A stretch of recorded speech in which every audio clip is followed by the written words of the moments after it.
My name is Christopher DeBoer. I am the principal designer at Sybrandt Creative Interior Design based in Toronto.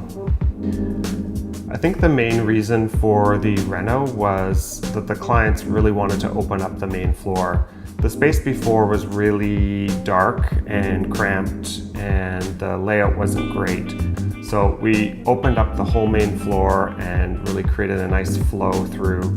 This really enabled them to enjoy the space more. When we were looking to choose a kitchen company to do the millwork for the project, we really were looking for someone that was going to be flexible, had lots of good options, and had a really good price point. And we found that AyA really just hit all those marks right on.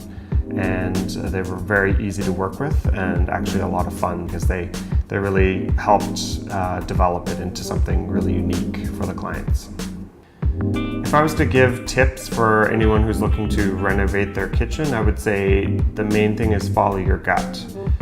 The clients at first were a little bit hesitant about doing a really kind of wild or vivid backsplash, and in the end we followed our guts and it turned out fantastic. They're super happy, and I think it is one of the main key features in the space.